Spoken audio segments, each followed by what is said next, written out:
Last week after the victory over Millwall, Hull City head coach Nigel Adkins came bouncing into the press conference, delighted to be back in the playoff race as he said. "If we was bouncing after the Millwall game, where City hardly set the KCOM Stadium alight in front of a poor crowd, imagine what he was like after beating a playoff rival in Birmingham City. The Tigers were much better against Birmingham. In fact, I don't think for 1 minute I ever thought they'd get anything but 3 points. Sometimes you get a feeling a team is on it, and City were definitely on it with the side great across the park from the back to the front.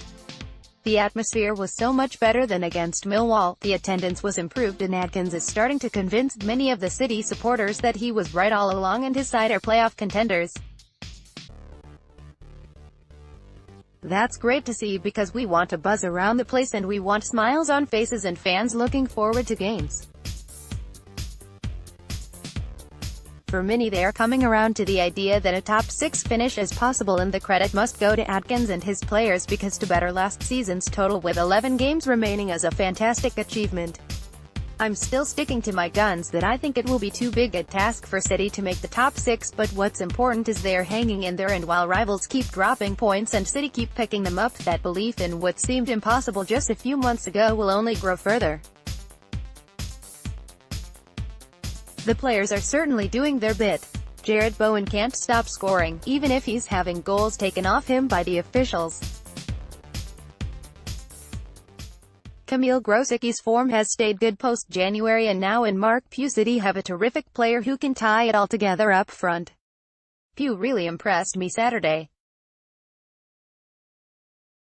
He's been a breath of fresh air the past 2 games, and you wonder why it's taken him so long to get a chance to start in that role off the striker.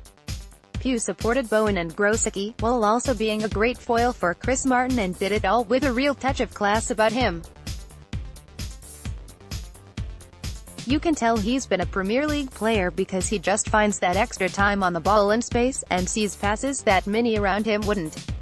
If I was Adkins, I'd be doing everything in my power to get him tied down on a contract for the next couple of years.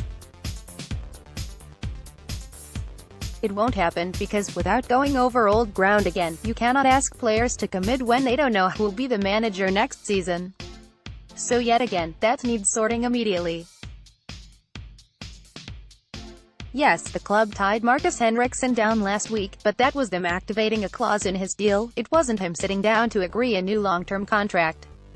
Pugh could be a huge asset next season, even more so with both Bowen and Grosicki likely to leave.